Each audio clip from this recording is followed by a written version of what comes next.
Necron Gauss Pylon and Sentry Pylon Tactics. Time for some Forge World Necrons. Necrons!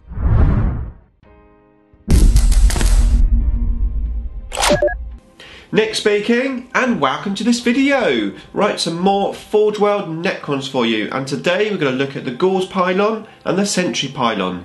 Before that though, if you would like to keep up to date with the wonders of Warhammer 40k, then please give me a sub and hit the bell button so you don't miss an upload. Okay, so let's get straight on with this. We're going to start with the big bad boy, the Gauss Pylon. So let's have a look at its stats.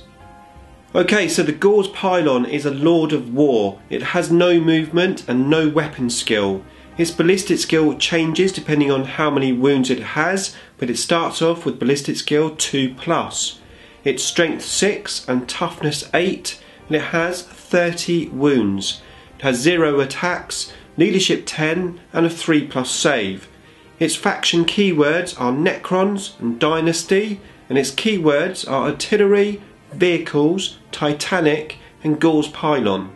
Okay, so coming in at 475 points, this thing is about 100 points more than a monolith. It's got those 30 wounds, a 3+ save and toughness 8, which makes it pretty survivable. It also has an invulnerable save, but we're going to talk about that in a second. First of all, let's have a look at its weapons.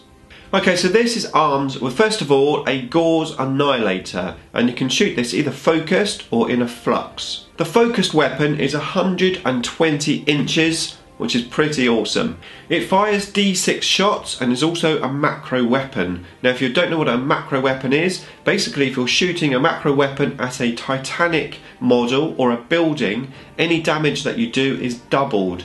So pretty powerful. However, you are unable to move and shoot this weapon unless you are a Titanic model yourself, and you also can't fire it in Overwatch. Now the strength of the gun is 16, and that means that it's strong enough to even wound a Warlord Titan on a 4+. So you can see that this gun is definitely aimed at taking out big things. It's got a -4 AP, which is pretty reasonable. -5 would have been better, but we'll take -4. Now damage wise, it does D3 plus 6 damage, so potentially 9 damage for each shot that it comes through, and of course it does D6 amount of shots. Probably worth keeping a command point back for when you're shooting this to find out how many bullets you get, especially if you're shooting at very big nasty things with lots of wounds. Now of course that is all doubled when it comes to Titanic models or buildings. You're going to put a lot of damage out with this gun. Now the Gauss Pylon does have some ballistic skill modifiers with this gun. So if you're shooting at a fly model, you get +1 to your shot, and if you're shooting at ground troops, you get -1. Bearing in mind at full strength, this has got a ballistic skill of 2+. So you're shooting ground troops on a 3+. So even as the pylon takes damage, it's still going to be shooting pretty well, especially if you're targeting units with the fly special rule. So flying monstrous creatures, watch out. So the second option for the Gauss Annihilator is the Flux Arc. Now this option is shorter range, it's 18 inches, it's a heavy 2d6 shots at strength 6 and -2 AP. So this gun is obviously designed for shooting troops which are getting close to you that only have 1 wound each. Now you don't really want to be getting into assault with the pylon if you can help it. It is immobile, which means your enemy is going to automatically hit you. And as well as that, the pylon has no weapon skill, so it's not actually going to be able to hit back. However, it does have another gun. So it has a Tesla Arc, which is a 3-inch pistol. So obviously this is designed for shooting in your close combat phase. Now it is only strength 4 and it only does 1 point of damage. However, it's got X shots, which are determined by how many wounds you have. So you have 16 to 30 wounds, you're going to be doing 3 D6 shots. 10 to 15 wounds, 2 D6 shots. 5 to 9 wounds and it's D6 shots. And 1 to 4 wounds is D3 shots. So you can see it's got a reasonable amount of shots for the close combat. But I said, ideally you don't really want to get into close combat. Okay, it's got 30 wounds, but there's some quite nasty close combat weapons around which can strip you of those wounds quite quickly. So try to avoid that if you can.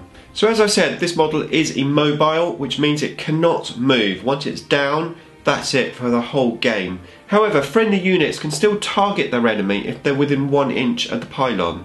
Now the pylon doesn't have quantum shielding, however it does have a phase shifter generator, which is very similar to a cryptic. So you get a 5+ invulnerable save for any Necron units that are friendly within 6 inches. That's any Necron units, so it's not limited to infantry or any particular dynasty, just Necrons. So that's really awesome, and of course that means that the Pylon will also get the 5+ invulnerable save, making it a little bit more survivable. Now the Pylon of course is immobile, it is going to make it harder to get that 5+ invulnerable save on too many units, but it's going to be very good for your backfield units, maybe your destroyers, your heavy destroyers, your troops that are camping on objectives, etc. Now, as you would expect, the Pylon has living metal, so it can regain 1 wound each turn. Now, potentially, you could put a Tomb Spider there, or Canaptic Spider, with the Fabricator Claw, regaining even more wounds, just to help with the survivability of it. Now, the Tomb Spider is going to be quite well hidden behind the Pylon, and you'll also, of course, benefit from the 5+ invulnerable save. However, you do need to be careful of being too close to the Pylon, especially when it gets low on wounds, because this thing really does explode. So if it loses its last wound, you roll a dice, and on a 4+, any unit within 6 inches takes D6 mortal wounds. So could be potentially quite devastating. So definitely need to be mindful of that when it gets low on wounds. Now, although the Pylon is immobile, it does have a teleportation facility. Basically, it can be held in reserve and deep strike in. Now, you can come down within 9 inches of your enemy, but of course we've got a 120-inch gun, so you're not going to really be wanting to do that. And as I said, you don't really want to be assaulted.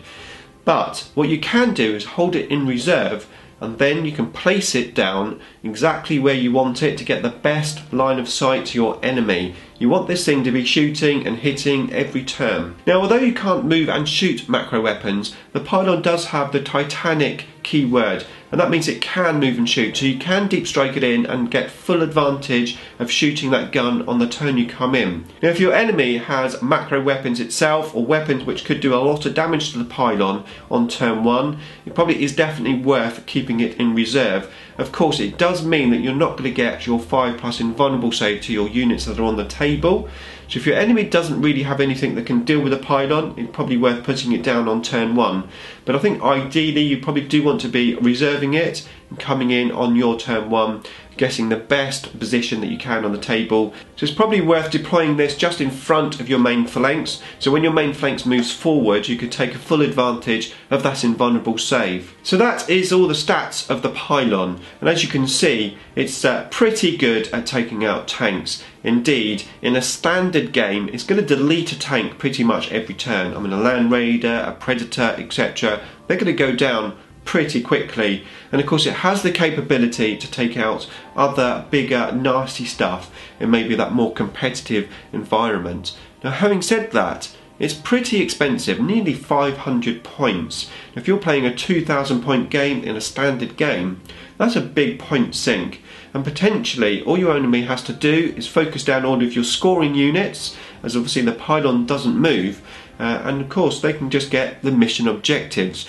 So against a savvy player you do have to be a little bit careful, but the Pylon definitely has the potential to earn its points back very rapidly, unless of course you're playing maybe a Horde army. So against Horde armies it's obviously not going to do quite so well. The Pylon likes big, nasty, multi-wounded things. That's what it likes to kill, especially if they have the Titanic keyword. And if somebody has a Titanic model with no invulnerable save, it's going to go down pretty quick, so it does a lot of damage. So it's got the killing power to take out tanks, and it's got the survivability, which a lot of other units within the index have trouble with, either one or the other. Now, is it an auto include? So ultimately, I think it depends on your gaming environment. If you're playing against armies which do have a lot of tanks, the Pylon is definitely worth considering. It's very reliable at taking out tanks. If you're going to a competitive event, I know a lot of people are saying the Pylon is an auto-include. And yes, if you want to try and go up against other big things, if you want to try and kill other big things, then yes, the Pylon, great at doing that. However, you don't necessarily have to win a mission by killing stuff. You don't have to kill that big thing which is on the other side of the table to win the mission, to win the game. So I don't think it's an essential thing to have, and indeed most tournament players, if they come up against Necrons, are probably expecting to see a pylon. They've probably already planned to see a pylon. So if you don't have one on the table, maybe that gives you a bit of an advantage. So the pylon, really good. We do love it. It is fantastic at taking out tanks, although it's not necessarily the be and end all. Remember, it's nearly 500 points. It's a big points sink to the rest of your force. But how about the Gauss Pylon's little sister, the Sentry Pylon? Let's move on to that now and have a look at its stats. Okay, so the Sentry Pylon is a heavy support choice. It moves 3 inches, it has a weapon skill of 6+ and a ballistic skill of 3+. It's strength 4 and toughness 7. It has 8 wounds, 1 attack, leadership 10 and a 3+ save.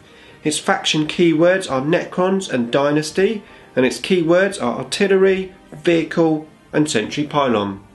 Okay, so that is the stats. So a 3+ save with toughness 7 and 8 wounds. I think we know from experience now that that isn't particularly good and can easily be focus fired down with anything of high strength with multi-damage. However, this comes in at 100 points base, plus you have 3 weapon options. So let's have a look at those weapon options. Okay, so the first gun is the Focused Death Ray. This is a 24-inch gun. It's a one-shot wonder and it's a heavy gun as well. However, it is strength 12 and does d6 damage. But for 15 points more you can get the Gauss Exterminator. This doubles the range at 48 inches. It's also got 2 shots as opposed to 1, although it's still heavy. It's got the same strength of 12, -4 AP and does d6 damage. However, it has the special rule like the Gauss Pylon gun, whereas if you're shooting at a fly unit, you get +1 to your ballistic skill. However, if you're shooting at ground units, you get -1 to your ballistic skill. It's quite an interesting gun. Now the third option is the Heat Cannon. This is basically a melter orientated gun. It's 36 inches at strength 8. It has d6 shots and it's -4 AP with d6 damage. And being melter, if you're at half range, i.e. 18 inches or less, you can roll 2 dice for the damage and disregard the lowest number. So this gun can do a lot of damage. However, it is the most expensive gun, coming in at 75 points. So 3 very interesting gun options there. Right, let's have a look at some of the special abilities and see if that helps choose which gun we take. Okay, so the first thing it's got is Artillery Battery. This is a way of getting a lot of pylons in your army without taking up too many supports. So the idea is you take them as a unit, and when you deploy them, they have to deploy within 6 inches of each other. But from then on, they actually act as individual models. So this is really useful. 3 pylons with just 1 heavy support slot. Now it does have living metal, so if it's not wiped out in 1 turn, at least you can gain a wound. However, it doesn't have quantum shielding and it does explode. It's not as bad as the pylon though, only exploding on a 6+. Now you have the option to take the Teleport Matrix for 10 points, which means you can deep strike it in anywhere within 9 inches of your enemy. Now bearing in mind that all the weapons on the Sentry Pylon are heavy, so if you do deep strike in, you're going to be -1 on that ballistic skill. Now if you take the Exterminated gun and you're shooting at a flyer, you get +1 anyway, so that's useful. However, if you shoot at anything else, you're going to be -1 for moving and -1 for shooting a different target. So I don't think you're going to be wanting to deep strike in with this gun, and after all it is 48 inches, so you can quite happily just deploy this within your force and just shoot away with that long range gun. Now you could take the cheapest gun, the Death Ray, and just deep strike it in. That's only going to cost you 160 points, and although it's only a one-shot wonder, it could make a great little distraction unit. Now we've talked more about distraction units in a video I made about how to deploy your Necron army. I'd highly recommend you check it out if you haven't done so already.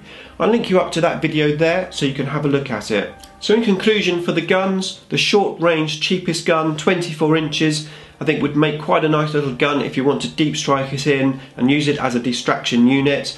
Don't expect it to kill too much and don't expect it to last too long. However, it can distract your enemy and draw some focus fire away from your main phalanx. As for the Gauss Exterminator, I don't think it's worth deep striking that one in. I think you'd be better off just deploying that normally and making full use of that heavy weapon. However, I think there is an argument for deep striking in the Death Cannon. Although it does work out at just under 200 points, it's not exactly a throwaway unit. However, if you can get within 18 inches, you can do some serious damage with this. D6 shots, doing D6 damage, rolling 2 dice, disregarding the lowest one.